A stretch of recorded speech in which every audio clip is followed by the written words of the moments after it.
Hi Sagittarius, bagong taon 2026, ito na po ang inyong reading. Kuha tayo ng ilang guidance, advice, messages para sa inyo.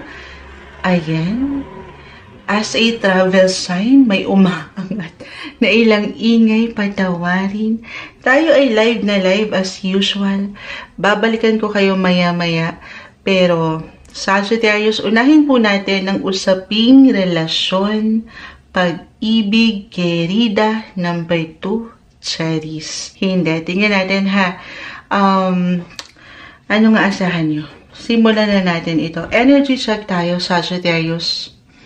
Para sa mga taong maaaring makapakinig nito, bagong taon po. 2026. Anong kanilang aasahan? Anong parating? Anong mensaheng gabay ang kailangan marinig ng mga taong ito? Sagittarius energy para sa iyo na maaaring makapakinig nito. 2026 guidance, advice, love reading po. Sagittarius message. Ano nga asahan ng mga taong ito? Sagittarius 2026, ano pong parating sa kanila? The Four of Cups. Mag-add lang po tayo ng ilang messages. The Lovers, guys. Ia-upright na natin ito. Humarap naman sa akin. The Lovers, sobrang perfect. Sa ating pag-uusapan, usaping pag-ibig tayo, tinapos na tayo ni The Lovers. Pakita natin sa live. Sagittarius. Sandali. Paisa-isa yung bumabagsak. Kuha pa tayo. Sagittarius energy po, 2026. Love reading po. Buhay pag-ibig ng mga taong ito, anong kanilang aasahan this New Year? Sa bagong taon po na ito, Justice card. Sandali. It's all about relationship, guys. Partnership, marriage. Why not? Page of Swords, pa isa-isa po. Pinapa-excite tayo ng baraha, Sagittarius, usaping relasyon. Ito na, ang dami naman. Sabi kasi ni Moonshot, pinapasabik, dumami naman. Kukunin ko po dito yung pinaka-advice pa ha. Ang dami nito. Add lang tayo pa. Sagittarius po. Okay. 2026, buhay, pag-ibig, relasyon po. Para sa mga taong ito. Alam ko guys, hindi nyo nakikita sa live yung mga baraha. Dahil nakalatag po, narito ang camera. Huwag po kayo mag-alala. Mapapanood nyo rin po ito ha. The Five of Swords, the Hangman. Three of Cups. Page of Wands. Yung energy nyo ay narito. Unstoppable. Love, love, love. Yung energy guys. Walang tamis. No matter what your relationship status. Sagittarius, single in a relationship or married, love is in the air. 2026. I-claim na ba natin ito? Siyempre naman, matatanggap nyo yung tamang justice, balance, na energy, or ito yung pinaka-advice na kailangan marinig. Sagittarius, nang walang pagkakulang or pagkasobra. Balance is the key. Compromise. Connect. Kung kayo po ay nasa isang relasyon, sige, isa-isahin natin. Or married, couples. When it comes to your love sector, ito, the Lovers. Okay, may nakikita tayong, syempre pa, paglalim po ng inyong mga koneksyon sa isa't isa. Especially, when it comes to physical affection, guys. Or sa usaping ito, mukhang bawal to sa baka ma-report tayo. SEX, ayan. Basahin nyo na lang yung sinabi ko. So, parang ito yung ilang dito kasi yung love Tinapos tayo Physical affection, maaring higat kayo maging expressive or affectionate sa inyong mga partner. Or ito yung aangat talaga ng kusa sa inyong koneksyon. Hahanapin nyo ang bawat isa sa bawat araw. Araw-gabi. Gusto nyo yun, araw-gabi. Pero, possible for some of you ha. Tayo ay general reading, Sagittarius. Alam niyo, nakangiti lang si Moonchild. Kasi ang ganda naman yung cards na bumabagsak sa inyo. Matamis. So, balance, guys. Pero, andito na rin tayo. Hindi po isang medical advisor si Moonchild ha. parang papasok na nga ito sa health advice since meron po tayong health sector na pag-uusapan tungkol sa inyong mga kalusugan. Pero ipapasok ko na dito guys kasi nga araw-gabi ang mangyayari. Ay, ano na to? Anong oras na kasi? Habang nire-record natin saan napupunta. Pero I feel with your cards. I see new opportunities, new beginnings, new member of the family. Yes po. Ano yan, Moonchild? Possible po for some of you, especially kung nag-expect na rin kayo, kayong magkapareha, na makabuo po ng baby this year. Again, hindi po isang medical advisor si Moonchild. Simpleng card reader lang tayo. But I feel with your cards na ang balanse kasi, timing, so maaaring meron pong baby blessing na dumating sa inyo. Gusto niyo ba yan? Wala akong ideya kung gusto niyo yan, pero why not? Be ready. Be ready, guys. Kung hindi ito higit na mag-apply sa inyo, so reversal po ang energy, pwede itong higit na mag-apply or mag-connect sa ilang miyembro ng inyong family. Yes po. Okay. Other messages, sumasang-ayon ng ilang ingay. Why not? Meron ba kayong travel? Kahit sa simpleng pagpaplano, kasama ang mahal mo, the Page of Wands, the Page of Swords. Maybe ito na yung isa sa yung ilang travel plans, guys, para higit yung mapalalim yung connection. Dito kayo mag-honeymoon. Gusto nyo yun? Limitless po. Unstoppable. Maraming pwedeng maganap, mangyari ngayong taon. Couples in a relationship, malawak yung possibilities, higit kayong makakabuo ng memories, mga bagong memories, or ito po yung pinaka-advice. Okay, more quality time kasama ang mga taong mahal mo at mahalaga sa'yo. Na parang hindi lang kayo magkaibigan, pero magkaibigan din. The Three of Cups ay narito. Punong-puno ng selebrasyon ang inyong mga puso. Or meron talagang isi-celebrate this year? Why not? Guys, sabi ko nga, syempre bago kayo makabuo, ay baka meron pong matanggap ang ilan na love or marriage proposal. Gusto niyo ba yan? Ito yung umaangat. Matamis, pero wala pong katamis-tamis. Very positive po yung energy. Go with the flow din. At the same time, happy. Happy, guys. Deserve nyo yan, ha? Oo. Kung, syempre, wala namang perfect na relasyon, parang Moonchild kabaliktaran yan. Oo. The Hangman ay narito. Art of letting go, yes.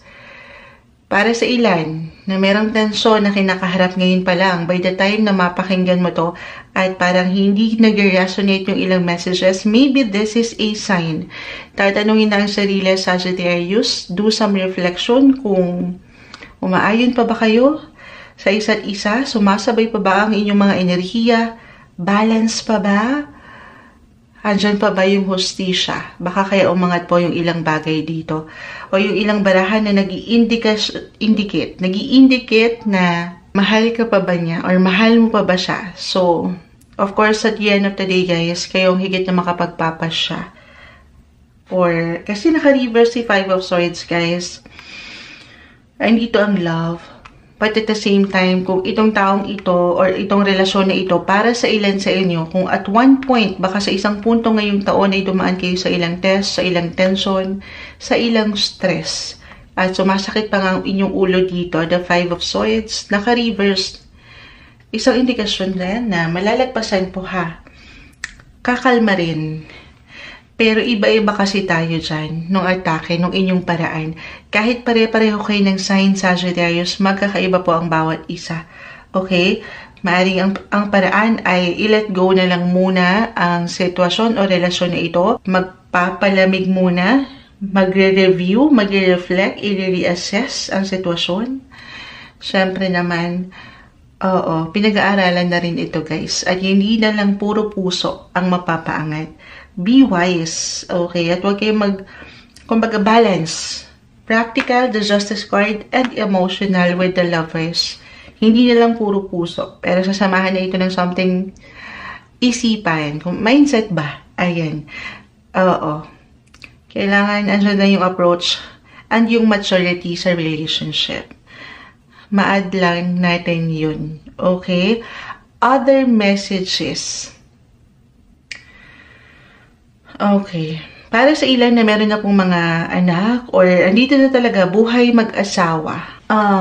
I feel dito, no? Kasi, so reversal yung energy, guys. Reversal. Kung kayo mga housewife right now or kung sino man sa inyo higit na nagtatrabaho, kumikita, buhay mag-asawa, guys, ha? Kasi meron, andito ang justice.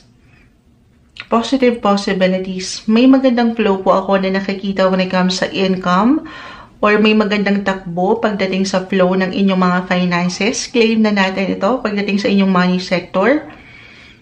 Again, pwede po itong higit na mag-apply sa inyong asawa or partner, buhay asawa.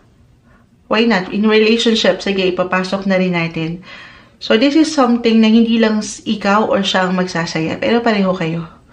Okay. Well, either itong taong ito, you're in a relationship man, or baka kasi para sa ilan, baka partner nyo rin ito sa business itong mga person nyo. Or maybe this is a sign for some of you. I feel with regards na may justice dyan. May magandang posibilidad po. Para sa ilan na nagbabalak na magnegosyo together. Magpartner. Yes po, I see positive potential po sa part na ito, ha? Oo. Pero pwede rin naman kasi reversal yung energy again. Pwedeng kay partner to higit na mag-apply. At syempre pa dito, mas mabibiyayaan ka rin ng iyong kapareha this year. Or can be both. Pareho kayo. Especially kung tulungan talaga kayo sa part na ito. Sa usaping pera. Ma-add ko lang po yun. Pero dito tayo sa mga single. Paano naman kami Moonchild? Why not? Andito na. Again, kung hindi ito marriage proposal, love proposal po. The lovers. Oo. Maaring merong someone, love interest, ang umangat para sa inyo ngayong taon. Actually, for some of you, nagninilay-nilay na ito. Maaring ini-stock na kayo, guys. The Page of Swords ay narito. Or i-stock pa lang. Kasi, New Year to, guys, ha? Maaring at one point, bagong taon. Para sa ilan, I'm getting a message na meron pong secret lover. Single. Meron. Maaring ito ay isang taong merong lihim talaga na pagtingin sa inyo. Or maaring ito ay, alam nyo, ang positive ng ilang situation. Maaring connected po sa ilang kaibigan na pwede nyo maging kaibigan. Baka dito pa lang kayo papunta, kagaya ng aking na-mention kanina sa mga couples. Or sa ilang connection, guys. Kung magiging bukas kayo dito, maganda po ang aking nakikita. Pero kung, guys, ito na, whatever your relationship status, single, in a relationship, or married, again, may paglalim po sa inyong mga relationship connection. Actually, may pag-level up pa nga tayong nakikita. Ayan. Napapaisip tuloy ako. Pero, ang ganda.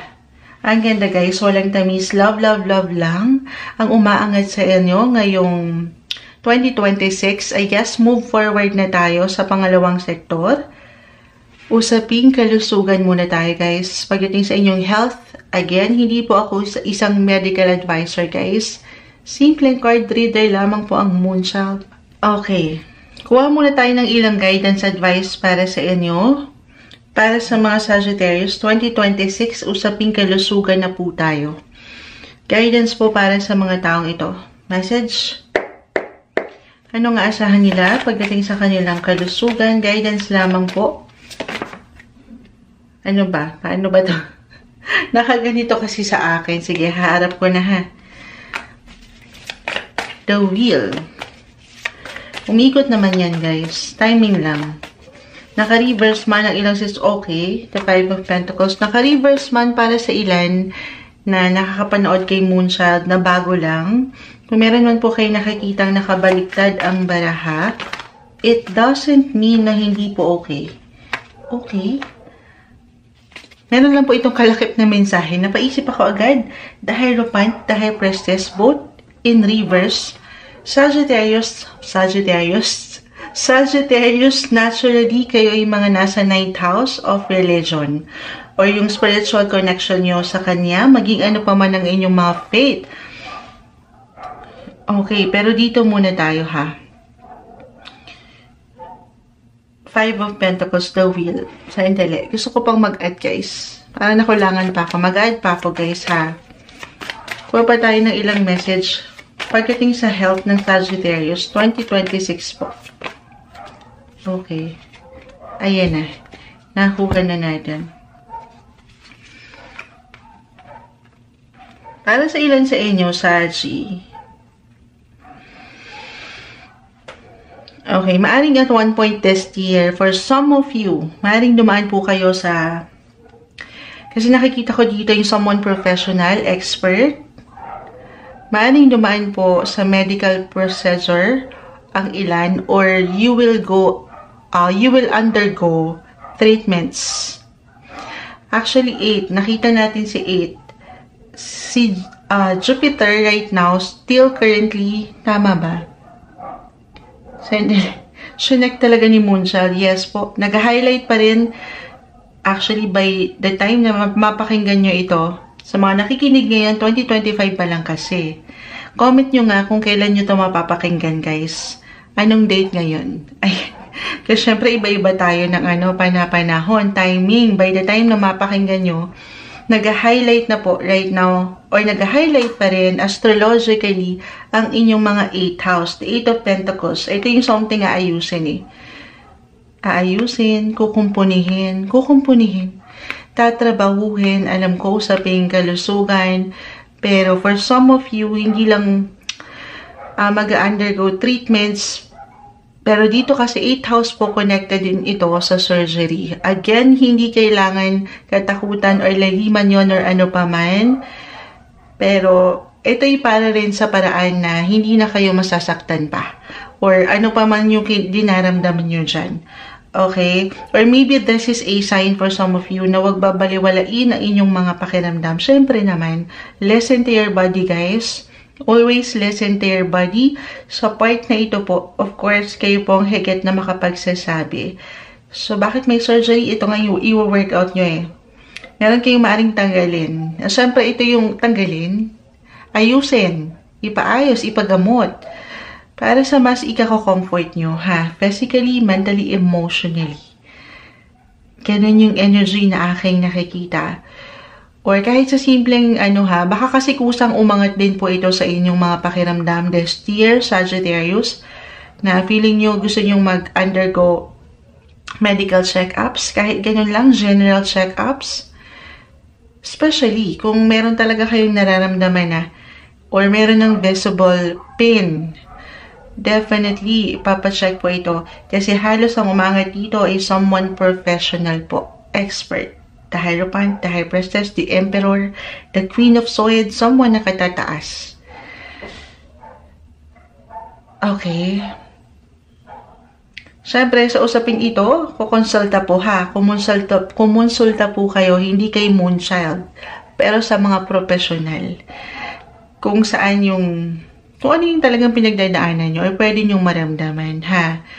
Pero kung higit tayo magiging practical din, meron na kayong, baka ito lang yun, baka meron na kayong kailangang palayain.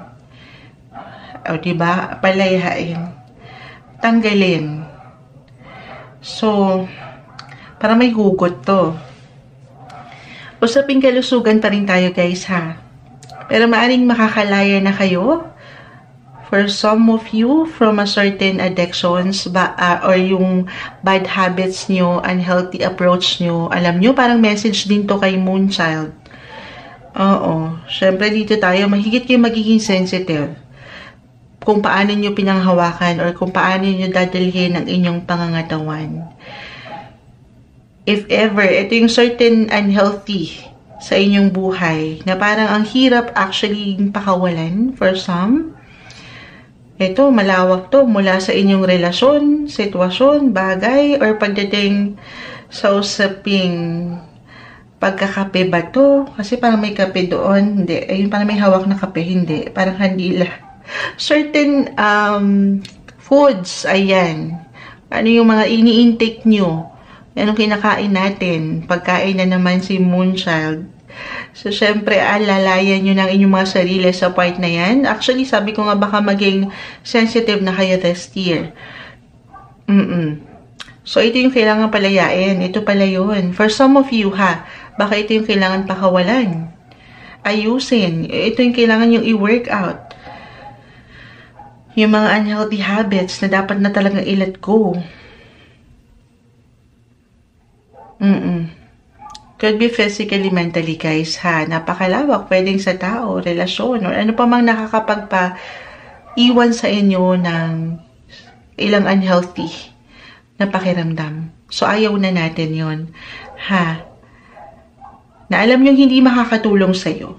Stay balanced na hindi madali. Alam ko yan, pero alam mo na to.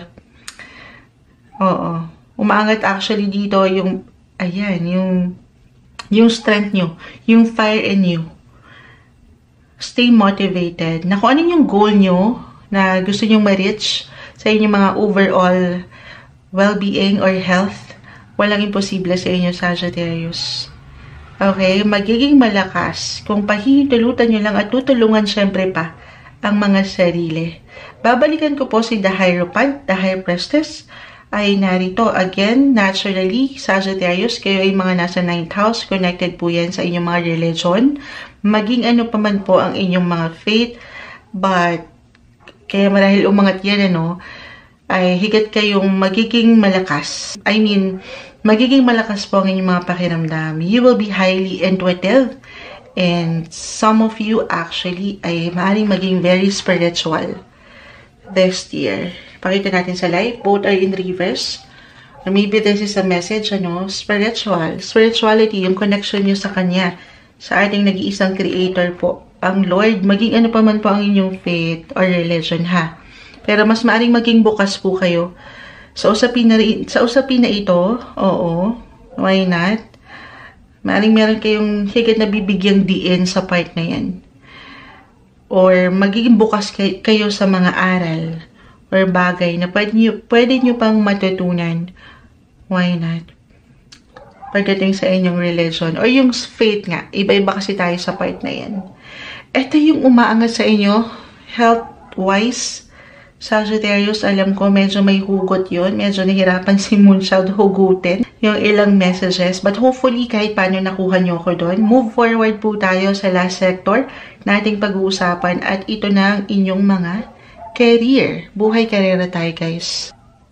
Ito na. Usaping trabaho, buhay karera, at sa inyong kaperahan. Sagittarius 2026, anong aasahan nyo po? Sagittarius energy po, 2026. Message. Anong parating sa mga taong ito? 2026 na Sagittarius po. Anong asahan nila? Tumatalon. Ay pa tayo. Sagittarius energy. Guidance advice po. Okay. Okay, sandali. Hindi kailangan katakutan ano pa man. Again, huwag kayong ma-attach sa mga card readings natin, guys, Guidance lang po ang may iwan nito. 5 of Cups, the Death card. This one is in reverse, the 3 of Swords, the Magician, King of Swords, 7 of Cups. Okay. The Sun is in reverse, 4 of Pentacles, Temperance card. Ito yung pinakahuling barahang nabunot natin. This is you. This is a sign of Sagittarius, naka-reverse. Pero regardless sa aking nababanggit, or meron mang ilan pong again nakabaliktad na baraha, it doesn't mean na hindi okay. Since kayo na yun, sige, as a travel sign, kung ilan po sa inyo ay may travels na naganap nitong mga nakalipas na buwan or taon, Sagittarius, then asahan nyo, guys. Oo, the 7 of Cups ay narito. Asahan nyo na maaring mas umangat po or mas dumami pa yung travel opportunity na maaaring ihain sa inyo ng universe. Yes po, kita mo, namimili ka pa dyan. Saan ba ako pupunta? Sa Thailand o Korea? Ayan, parang gano'n, no? Nahirapan ka pa mamili kung saan ang punta mo. Ang daming pwedeng i-offer po sa inyo this New Year. Hindi imposible actually na malibot mo ang mundo. Why not? Magical. The Sun ay narito. The Magician. Ikiklaim ba natin to, Sagittarius? Siyempre naman, sumasang-ayon po ang ilang doggies, patawarin. Okay, patawarin, napapapost si Moonchild. So habang nakapost tayo dahil sa ilang ingay sa paligid, naisip ko ang inyong planet ruler na si Jupiter. Right now, actually, hindi pa. Next year pa. Next year. So again, iba-ibang ano tayo. By the time na mapanood mo to, baka ibang ano na, date na. Baka 2027 mo na nga mapanood to for some of you. But, ang lawak na naiisip ni Moonchild, since ang planet ruler mo na si Jupiter ay about expansion, growth, it will enter your natural ninth house of travel, guys, ngayong bagong taon. Sobrang mag-a-apply sa aking na-mention na maaring meron, malawak, marami kang pwedeng mapuntahan this year. Kung para sa ilan, lagi kong na-mention sa Jupiter, this is your planet ruler, Sagittarius. Nasa inyo ang luck. Luck is on your side. Jupiter is the planet of luck, growth, abundance, wealth, at yung ilan pa pong magagandang definisyon ni Jupiter. And travel, syempre pa, planet of travel yan, guys. Kayo na mismo ito. You can travel the world this year, Sagittarius. Walang imposible para sa inyo. Kompleto Ricardo po sa aking nakikita. Along with your coins na narito na sobrang mag-a-apply, lalo pa sa ilang galawan ngayong taon sa astrolohiya. Yes po. So again, napapangiti lang si Moonchild, travel opportunity. Pwede itong higit pong umangat sa inyo this year. Especially po abroad, or international trips po ito. Kahit sa simpleng pakiramdam or ideya, plano. Yes po. Maaring umangat po yan sa inyo. Travel sector, guys, ang lawak rin po nito, ha. Maaring meron po kayong bibigyan ng pag-aksyon or kumbaga, dito kayo magpo-focus ng inyong higit na enerhiya sa part na yan. Para sa ilan ay dadaan po sa proseso, kahit ganun, sa proseso ng pag-aayos. Meron ba? Maglalakad na kayo ng inyong mga travel documents, visa, passport, yung ganong energy po. Okay. At itong travel opportunity na ito, it could be connected sa inyong mga trabaho or for pleasure ba? Why not? Oo. Yes. Patuloy na may movement. Dadaan kayo sa patuloy na transitions, personal transformation, guys. May ilang changes. The Death card, di kailangan katakutan. Along with your other cards, more on the positive side po. I-claim na ba natin? Yes naman, mas positive. Mas maganda yung flow. Moonchild, hindi ako makarelate. Sige, hugutan natin ito. Kung wala talagang travel na magaganap. Walang pagbiyahe. I mean, hindi ito physical travel. Okay? Kung ganun man, at hindi mismo kayo yung pupunta sa lugar, okay?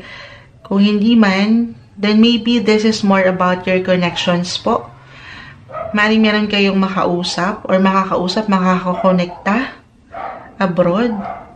Kahit over the net lang, kahit over the net lang ito. Ano raw ito? Kaya pa ba, Moonshot? Wala pa kasi tayong sleep masyado. Pero ilalaban natin ito. Kahit over the net lang yung connection, guys. Halimbawa kayo yung mga nasa LDR, long distance relationship, may magandang posibilidad dyan, especially guys. Why not? Kanina na-mention ko, no? Parang merong nag-i-stalk sa inyo or merong someone na pwede kayong makilala kahit over the net po ito. For single or kahit kayo nasa isang relasyon na, may magandang posibilidad abroad, international, guys. Yung ganong ganong energy. Or kung itong work nyo nga po, especially rin ay connected sa ibang bansa. or kahit self-employed kayo, why not? More international clients ba ito? Merong parating magandang potensyal. Alam ko matamis na naman yun, pero ito po talaga yung umaangat sa inyo. Claim na natin yan, ha? Okay, so when it comes to your finances, alam nyo sa bawat baraha, malawak po ang iniiwan nito. The Four of Pentacles ay narito, usaping pera, the Sun, money sector, usaping kaperahan. Agad-agad na Sagittarius. Kasi nga, Jupiter, dyan pa lang, alam nyo, very lucky sign kayo. Again, kasi si Jupiter, siya yung tinatawag na planet of luck, abundance, money, wealth. So, sana all. Ayan. Pero, claim na natin that you will be financially secured, guys. Financially secured and independent po. The Four of Pentacles. Higit kayo makapag-provide. Higit kayo makapagbibigay. Okay? Hindi kayo mawawalan, guys. Nandito ang energy. Yes, hindi ka mawawalan. Pero, ito tayo sa pero, ano? Pero, hindi rin naman ibig sabihin nun ay hindi ka nakukulangin. Okay? Sa realidad, andyan yung ups and downs, yung struggle. Iba-iba pa rin po ng estado or katayuan ng bawat isa, ha? Kahit pare-pareho ng sign, magkakaiba po tayo. Yun lagi yung tatandaan. At sa usaping pera, sa ating mundong ginagalawan po, definitely, andyan yung ups and downs, highs and lows. Ang ibig kong sabihin ay para bang hindi ka mawawalan, yes. Pero financially speaking, ganito yung nakukuha ko. Iniiwanan lang kayo ng payo ng baraha, Sagittarius, na kung ano man yung kaharapin mo this year in regards your finances, ay mapangahawakan mo. Okay? May solusyon. Hindi kayo mawawalan. The Death card kasi ay narito. The Three of Swords, Five of Cups. So, minsan talagang may pagka-low-key. Minsan bumababa ang, halimbawa, ang kita nyo or kinikita nyo, normal. Ano, hindi kayo mawawalan dahil hindi rin po kayo nag-iisa dito, guys. May ilang suporta po ako nakikita. May paraan. May paraan. Halimbawa po, kung ilan po sa inyo ay mangailangan ng pera. Halimbawa lang naman, guys. Pero kung sa isang punto ngayong taon, meron talaga kayong pangangailangan or merong mangailangan.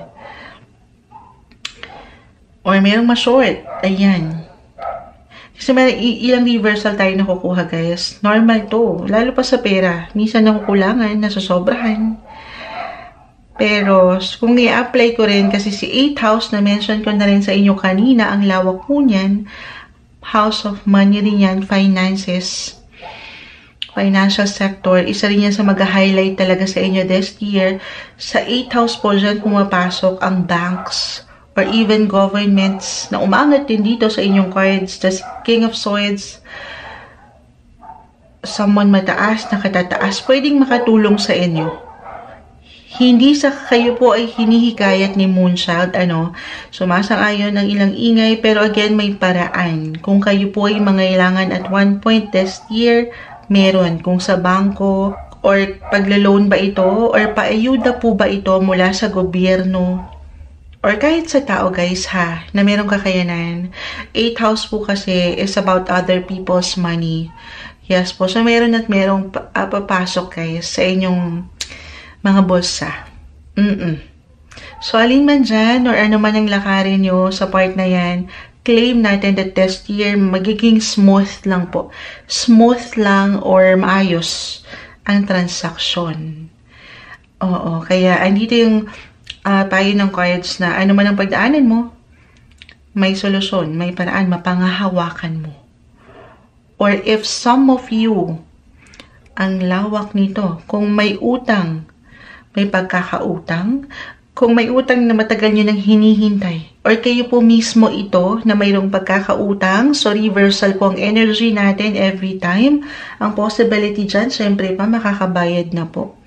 Makakabayad na kayo, or mababayaran po kayo this year. Claim na natin yon. Meron at merong darating or papasok na money. Merong solusyon, may konklusyon kayong makikita. Very positive lang po yung energy. Go with the flow actually with the Death card. May magandang movement. Kaya naman, iniiwanan kayo ng barahangan na magiging maganda ang flow ng money at career din para sa inyo this year. Kompleto, Ricardo. Alam ko matamis pero mensaheng gabay lamang po. Ito yung umaangat na guidance advice messages para sa inyo this year, 2026, Sagittarius.